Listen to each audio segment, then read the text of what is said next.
Before he was famous for repeatedly plundering the corpse of the Resident Evil franchise with the help of his wife, Paul W.S. Anderson was a humble small-time filmmaker who got handed the reins to what was arguably the hottest video game property of the mid-90s, Mortal Kombat.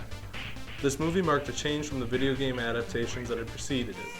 Whereas Double Dragon and Super Mario Bros. Incorporated elements of the source material into them, they didn't have enough to work off to properly form true adaptations. While calling Mortal Kombat a great adaptation might be a stretch, it remains relatively close to the material it attempted to adapt, and also folds in elements of its sequel, Mortal Kombat 2. While the movie has some well-coordinated action, decent special effects, and good set work, it's not enough to entirely save the movie, which suffers some fatal flaws in the plot department that keep it from being the first truly great video game movie. In order to introduce a more immediate threat to the characters, the movie informs us that after 10 defeats in the Mortal Kombat tournament, Earth would be overtaken by the Outworld, so everyone only has one chance to get it right. While this detail wasn't actually present in the original game, it had become a part of the storyline in Mortal Kombat Trilogy. This also introduces us to Liu Kang, who is the most main character, and Raiden. Liu Kang is also a bit of a reluctant hero in this movie, worried about the death of his brother at the hands of our antagonist, Shang Tsung, and trying to escape a destiny of being the chosen one. In the games, Liu Kang is actually the most active fighter, leaving an order of monks for the sole purpose of saving the world from Shang Tsung. Raiden is the protector of the Earthrealm and seeks out Liu Kang in order to bring him to the tournament. Raiden's name is pronounced Raiden, but it's supposed to be Raiden. What's your name? Raiden. Raiden? In Mortal Kombat X, it's still pronounced wrong, so I guess I don't know, but when people who are actually Japanese and not Ed Boon pronounce it, it's pronounced Raiden. I guess it's a West versus East thing, but considering the origin of the name as a Japanese thunder god, I'm gonna pronounce it the proper way. So anyway, we're also introduced to the other main characters. Johnny Cage is basically Christian Bale screaming at the lighting guy, "Kick your fucking ass! I want you off the fucking set, you prick!" Now don't just be sorry, think for 1 fucking second. The fuck are you? because he's frustrated with being called a martial arts fraud. The scene also features a guy who looks a lot like Steven Spielberg. At first I thought it was Steven Spielberg, and as it turns out it was originally going to be Steven Spielberg. Apparently Spielberg was a fan of the franchise and was going to be a cameo but was cut for scheduling, probably with Jurassic Park: The Lost World. The portrayal of Johnny is pretty accurate, if a little exaggerated. The largest change is using Johnny in a comedy relief role, like the slapstick scene of him trying to carry all his luggage at once and falling out of the boat. It's also interesting to note that Jean-Claude Van Damme turned down the role of Johnny in favor of Guile in the Street Fighter movie, despite Johnny actually being based upon Van Damme in the first place. We also get introduced to Sonya and Jax, although Jax isn't really important. In fact, Jax doesn't even appear in the first game, nor does he appear much in the movie. His only role in the movie is attempting to stop Sonya from getting on the boat. Sonya is chasing Kano for murdering her partner and follows him onto the boat to the Mortal Kombat, which was apparently Raiden's plan because he tells these three specifically, Johnny Cage, Liu Kang, and Sonya, that they were chosen to protect the Earthrealm for some reason. Sonya is another character that more or less retains her original character and storyline. At this point, our three heroes meet up on the boat and the plot starts to have some questionable leaps in logic. Scorpion and Sub-Zero, despite being bitter enemies in the games due to Sub-Zero murdering Scorpion, are on the same team because Shang Tsung somehow mind controls both of them. The two are never seen fighting and their stories are never explored. In the game, Scorpion is out for revenge against Sub-Zero, and Sub-Zero is just trying to collect a bounty placed on Shang Tsung. It seems like they were changed just because they looked kinda evil. They make exciting villains because of their powers too, I guess, but we never get to see them so much as square off with each other, which is pivotal to their relationship. Anyway, ignoring that, there's a bit of an inconsistency here. Shang Tsung sends the two ninjas to the boat for the purpose of assassinating Raiden's chosen fighters, presumably because he wants an advantage in the tournament. But later on he specifically asks Kano not to kill Sonya, and then tries to have her assassinated again, and then kidnaps her because he needs her for something at the end that doesn't make sense. Also, it seems disadvantageous to kill them on the boat because Shang Tsung's power comes from collecting the souls of people defeated in combat. I assume he can only take them from so far, and he wasn't on the boat, so he'd be wasting 3 pretty strong souls to kill them there. If he could get souls from anywhere, then he probably would have collected scorpions from Scaffolding Hell, which means that he would have missed the opportunity for souls that were on the boat. Also, a small note, it isn't until Mortal Kombat 2 that Shang Tsung could steal souls, although this ties into the movie because it takes many other small elements from the second game. The movie then introduces Kitana, also a Mortal Kombat 2 character. Her role is more of a support role. Much like her video game counterpart, she is Shao Kahn's child but betrays him and therefore Shang Tsung. The slight romance between Liu Kang and her seen in the games is also touched upon. Because he is worried about her betrayal, Shang Tsung sends Reptile to spy on her. Because of test screenings that said there wasn't enough action, Reptile was added late in development. This causes the first form of Reptile to look like a character out of Transformers Beast Wars and is one of the most glaring flaws in the movie. Reptile's few appearances and sudden battle later on may be in reference to his status as a hidden challenger in the first game. While he never initially had a form that was as animalistic as it is in this point of the movie, he would later take on more inhuman elements into his design to differentiate him from the other ninjas, which he was originally a palette swap of. This is followed by the beginning of the tournament and the next day. Kano, as previously mentioned, is under orders not to kill Sonya in the fight against her, but is defeated and brutally murdered by Sonya, making the scene both irrelevant and contrary to the previous scenes. Johnny Cage is then pulled into another dimension, or maybe hell, but really it's just an orange room with a lot of poorly built scaffolding, and he kills Scorpion. He also drops an autographed picture of himself like in his friendship move in Mortal Kombat 2.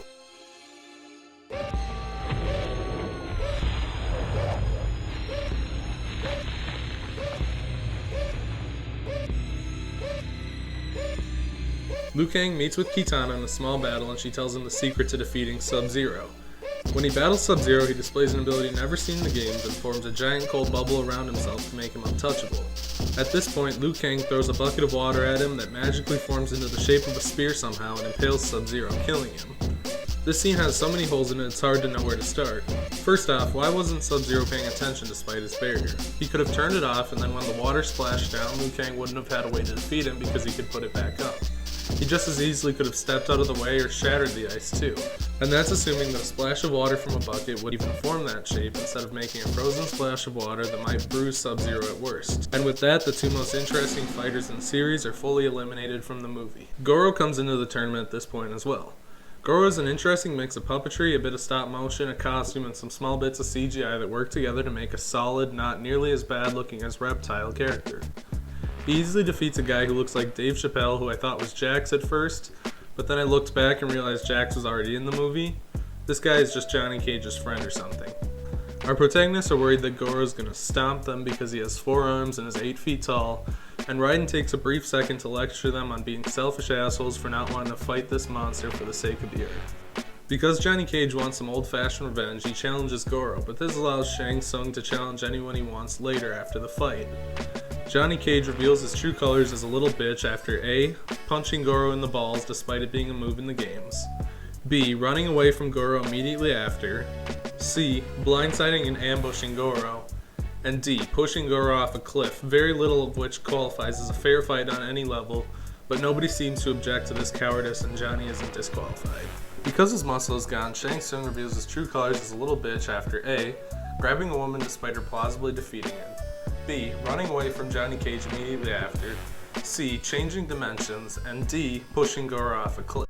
In the Outworld, Raiden loses his ability to shoot lightning, so despite having hundreds if not thousands of years of martial arts training under his racist hat, he sends a spoiled movie star and a monk to do his job. Reptile comes in again, but because even the terrible CGI was expensive, he fusion dances with the statue and becomes the Scorpion we know and love. After Liu Kang kicks his shit in, for some reason the statue turns into cockroaches and worms like Oogie Boogie, but then also back into the Beast Wars Reptile. Liu Kang then steps on what's left of Reptile and the story moves on. Shang Tsung holds Sonya hostage, but for some reason decides to challenge Liu Kang despite being destined to lose because Liu Kang is the chosen one. Shang Tsung is of course powered up by the thousands if not millions of souls he has collected and demonstrates his ability to shapeshift. Shang Tsung also decides to raise giant spikes out of the floor because the games had a stage fatality where a guy falls onto spikes, so I guess the screenwriter felt obligated to put it in.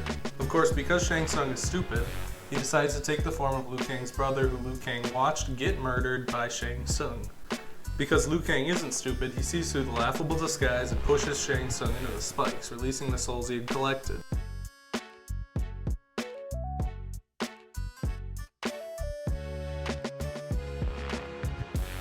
The ghost of Liu Kang's brother reminds him that someday he too will die and they can chill again. During the Mortal Kombat after party, the movie decides to remind us that it was destined to make a shitload of cash by having Shao Kahn appear as a giant cloud and lead directly into the sequel. Now that I've broken it down, I'd like to talk about this movie both as a movie and an adaptation. How is it? Mortal Kombat is alright. The movie isn't awful like most of Anderson's movies. In the 90s, his movies were both better than they got in the 2000s with the release of Resident Evil, and fit better into the world of the 90s. Before he could fluff every movie with his wife and CGI, Anderson was a big budget guy making dumb big budget films. The action in Mortal Kombat is pretty good for the most part. The fights are well choreographed and locations chosen for them are fairly interesting. The biggest failure in the action department is lazing out on some of the fights, particularly Sub-Zero and Goro, and using dumb shortcuts to end the fights when proper solutions were too hard to think up. The set design and locations all have a nice look and feel, and the special effects on Goro look great. The only real glaring issue visually is Reptile, who was apparently added late in production because test audiences wanted more action. While Reptile is offensively ugly, they stick him in a real body for his fight, which makes it a little easier to swallow. The acting, as one would expect, is mediocre and attempts at humor usually fall flat, but the movie is less about these things and more about being cool and feeling like Mortal Kombat. As far as it goes, the movie is a fun, dumb action movie. It has enough going on for fights that it never feels dull, even though the plot is mind-melting. The most questionable decisions in the movie is having 3 protagonists. Unless you really know what you're doing, you should focus on developing one character and telling their story and advancing them. While everyone loves Johnny, and Sonya has a vagina, Liu Kang is the most important and should be treated as such. Johnny and Sonya should be supporting roles, especially considering the arc that we're supposed to see Liu Kang go through. He starts by resisting his bullshit destiny, fights some people, and then accepts his role as a savior. Sonya's character and actor are voids of charisma, and Johnny is more of a goofy asshole sidekick than a main character. Spending more time with Liu Kang would make the movie much more enjoyable.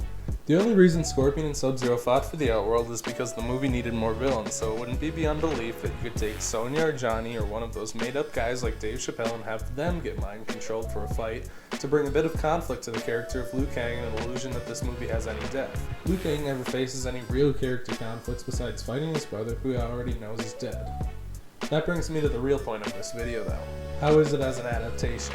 Truthfully, it follows the plot of the first 2 games pretty closely. In fact, a lot of the changes made are for the better, and some were even adopted by the game, such as Kano becoming Australian because of Trevor Goddard's performance. Like Street Fighter, it's hard to analyze fully because the plot of the first 2 games is slim at best. Characters are decently faithful. Johnny Cage is the douchey drama queen we've grown to love, Goro looks as good as he possibly could to be included in this movie, and the tournament itself is a more cinematic version of the games.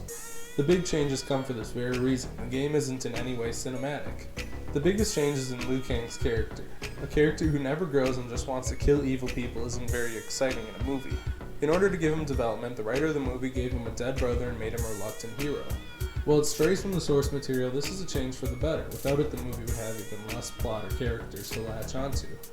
Raiden is divided from the movie by some plot bullshit for the simple reason that he's so powerful that the movie would lack tension because he could take out opponents so easily that even trained assassins surrendered whenever he appeared on screen.